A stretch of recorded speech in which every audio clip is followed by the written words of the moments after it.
আসসালামু আলাইকুম। Ground cement সকালের খবরে আমন্ত্রণ জানাচ্ছি আমি স্মথ মিলি। রাজধানী ঢাকা সহ আশপাশের এলাকায় আবারও ভূমিকম্প অনুভূত হয়েছে। সকাল 6টা 14 মিনিটে এ কম্পন অনুভূত হয়। তাৎক্ষণিকভাবে এতে ক্ষয়ক্ষতি বা হতাহতের কোনো তথ্য পাওয়া যায়নি। আবহাওয়া অধিদপ্তর বলছে ভূমিকম্পটি হালকা মাত্রা ছিল। সকাল 6টা 14 মিনিট 45 সেকেন্ডে ভূমিকম্পটি অনুভূত হয়। এর উৎপত্তিস্থল ছিল নরসিংদীর শিবপুরে।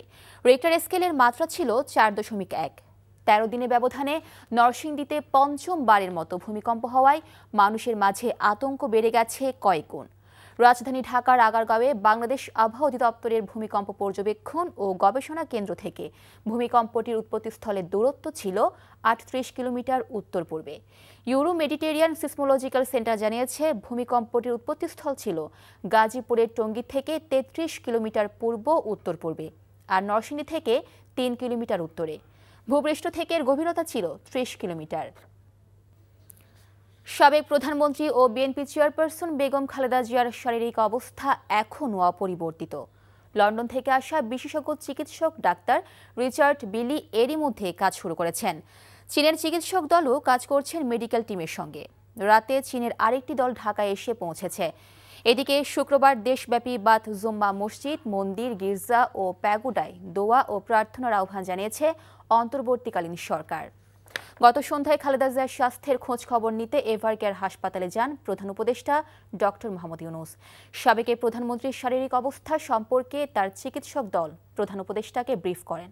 তারা জানান, যুক্তরাষ্ট্রের মাউন্ট সিনাই ও জনস হপকিন্স এবং যুক্তরাজ্য ও চীন সহ বিভিন্ন দেশের বিশেষজ্ঞ চিকিৎসকদের তত্ত্বাবধান ও সহায়তায় বেগম জিয়ার চিকিৎসা চলছে। এ সময় সরকারের পক্ষ থেকে সব ধরনের সহযোগিতার আশ্বাস পুনর্ব্যক্ত করেন প্রধান উপদেষ্টা। বেগম খালেদা জিয়ার জন্য এদিকে বাড়তি নিরাপত্তার পরও এভারকেয়ার হাসপাতালের সামনে কমেনি মানুষের অপেক্ষা। বিএনপি সহ বিভিন্ন রাজনৈতিক দলের নেতারা প্রতিদিনই আসছেন বেগম জিয়ার শারীরিক অবস্থার খোঁজ নিতে। খালেদা জিয়ার স্বাস্থ্যের আরও খবর জানাতে রাজধানীর এভারকেয়ার হাসপাতালের সামনে থেকে সরাসরি যোগ দিচ্ছেন সহকর্মী ইফতেখার রেজা। ইফতেখার, খালেদা জিয়ার শারীরিক অবস্থা নিয়ে নতুন আর কি তথ্য রয়েছে আপনার কাছে?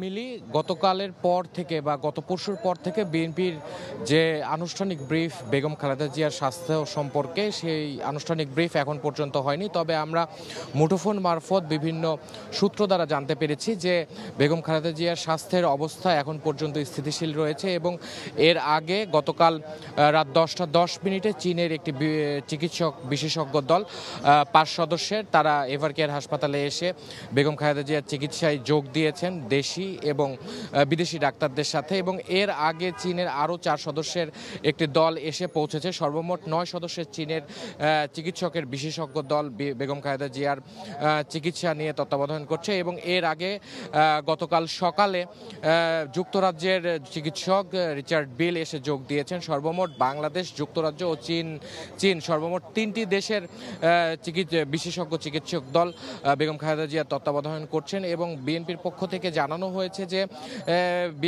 বেগম খালেদা জিয়ার স্বাস্থ্য সম্পর্কে এবং দলীয় সিদ্ধান্ত সম্পর্কে যদি কোনো কিছু জানানোর থাকে তাহলে বিএনপি আনুষ্ঠানিকভাবে সেটি স্পষ্টভাবেই জানাবে বলে আমরা জানতে পেরেছি। এবং আমি আপনাকে জানিয়ে রাখতে চাই যে বেগম খালেদা জিয়ার যে শারীরিক অবস্থা সেটি মূলত অবনতির দিকে যায় 23 নভেম্বর, এবং 23 নভেম্বর থেকে এখন পর্যন্ত তিনি এভারকেয়ার হাসপাতালে চিকিৎসা নিচ্ছেন। এবং এর মাঝখানে বিভিন্ন ধরনের গুজব ছড়িয়েছিল, তবে সেই গুজবে কান না দেওয়ার জন্য বিএনপির পক্ষ থেকে বারবার অনুরোধ করা হয়েছে।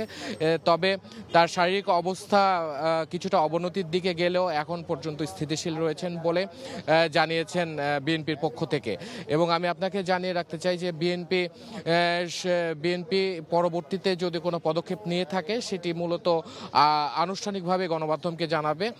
অপপ্রচারে কান না দেওয়ার জন্য মূলত অনুরোধ জানিয়েছে। তো এই ছিল এভারকেয়ার হাসপাতাল থেকে বেগম খালেদা জিয়ার স্বাস্থ্যের সর্বশেষ তথ্য।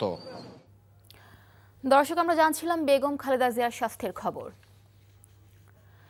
দশম গ্রেড বাস্তবায়নের দাবিতে অর্ধদিবস কর্মবিরতি শেষে আজ কমপ্লিট শাটডাউন কর্মসূচি পালন করছে সরকারি হাসপাতালে কর্মরত টেকনোলজিস্ট ও ফার্মাসিস্টরা। সকাল ৮টা থেকে নিজ নিজ দপ্তরে তালা লাগিয়ে শাটডাউন কর্মসূচি শুরু করে হাসপাতালে কর্মরত ফার্মাসিস্ট ও মেডিকেল টেকনোলজিস্টরা। এ সময় তারা হাসপাতালের প্রশাসনিক ভবন সহ হাসপাতালের বিভিন্ন স্থানে অবস্থান নিয়ে নিজেদের দাবি সম্বলিত ফেস্টুন প্রদর্শন করে। এরপরও দাবি আদায় না হলে আরও কঠোর কর্মসূচি দেওয়ার কথা জানান সংগঠনের নেতারা। এদিকে মেডিকেল টেকনোলজিস্ট ও ফার্মাসিস্টদের শাটডাউনের কারণে ভোগান্তিতে পড়েছেন হাসপাতালে চিকিৎসা ও ওষুধ নিতে আসা রোগীরা। মেডিকেল টেকনোলজিস্ট ও ফার্মাসিস্টদের শাটডাউন কর্মসূচির আরও খবর জানতে যাচ্ছি ঢাকা মেডিকেল কলেজ হাসপাতালে। সেখানে আছেন সহকর্মী জুবাইর প্রধান। জুবাইর, শাটডাউন কর্মসূচি সম্পর্কে আমাদেরকে বিস্তারিত জানাবেন এবং সেই সাথে হাসপাতালের প্রভাব কেমন দেখছেন?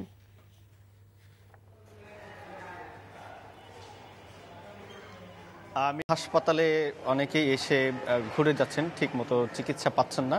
দশম গ্রেড বাস্তবায়নের দাবিতে কিন্তু এই ঢাকা মেডিকেল কলেজ সহ সারা দেশের যত স্বাস্থ্য প্রতিষ্ঠান রয়েছে সেগুলোতে কিন্তু স্বাস্থ্যসেবা যে প্রতিষ্ঠানগুলো রয়েছে সেগুলোতে একসাথে কর্মবিরতি পালন করছে যে ফার্মাসিস্ট এবং টেকনোলজিস্ট যারা রয়েছেন তারা। এবং সেখানে আজকে আমরা দেখেছি যে এখানে সকাল থেকেই ৮টা থেকে 12টা পর্যন্ত তাদের কর্মবিরতি চলবে।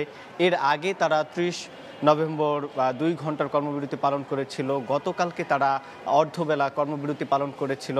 অর্থাৎ আজকে তাদের পক্ষ থেকে যেই ঘোষণাটা আসতে পারে, তারা বলছেন যে কমপ্লিট শাটডাউনের যে ঘোষণা সেটিও কিন্তু তারা ঘোষণা করতে পারেন। সেক্ষেত্রে ভোগান্তির মাত্রাটা আরও অনেক বেশি বেড়ে যাবে। জানিয়ে রাখি যে ঢাকা মেডিকেল কলেজ এখানে একদিনে 10,000-এরও অধিক রোগী কিন্তু তারা এখানে আসেন, সেবা নিয়ে থাকেন। সেক্ষেত্রে ঢাকার বাইরে থেকে বড় একটা অংশ কিন্তু আসেন। তবে এই যে তারা অনেকেই এসে ঢাকার বাইরে থেকে এসেও অনেকে ফিরে যাচ্ছেন, অর্থাৎ অর্ধবেলা যে কর্মবিরতি সেটি যদি কমপ্লিট শাটডাউনে পরিণত হয় সেক্ষেত্রে ভোগান্তির জায়গাটা কিন্তু অনেক বেড়ে যাবে। জানিয়ে রাখি এর আগে তারা যেটি বলছেন যে এর আগে যে ডিপ্লোমা নার্স এবং ডিপ্লোমা ইঞ্জিনিয়ার যারা রয়েছেন তাদেরকে 11তম গ্রেড থেকে 10ম গ্রেডে উন্নীত করা হয়েছিল। তারাও দাবি করছেন তাদেরকে যেন 10ম গ্রেডে বাস্তবায়ন করা হয় এবং সেটির দাবিতে তারা পরবর্তীতে আরও জোরালো কর্মসূচি, যেটি বলা হচ্ছে যে কমপ্লিট শাটডাউনের যে ঘোষণা সেটিও কিন্তু তাদের পক্ষ থেকে আসতে পারে। তো মিলি ঢাকা মেডিকেল কলেজে তারা কর্মবিরতি পালন করছেন এবং পরবর্তীতে তাদের যে কর্মসূচি সেটি তারা জানিয়ে দেবেন। এই ছিল আমার কাছে সবশেষ। জানছিলাম মেডিকেল টেকনোলজিস্ট ও ফার্মাসিস্টদের কর্মসূচির খবর। সকালের খবর এটুকুই। এই খবরের ভিডিও সহ আপডেট জানতে ভিজিট করুন এনটিভি অনলাইন www.ntvbt.com। এছাড়াও এনটিভির জনপ্রিয় সব অনুষ্ঠান ও খবরের আপডেট জানতে ভিজিট করুন আমাদের ইউটিউব ও ভেরিফাইড ফেসবুক পেজে। 12টার মধ্যাহ্নের খবর দেখার আমন্ত্রণ রইল। ধন্যবাদ সবাইকে।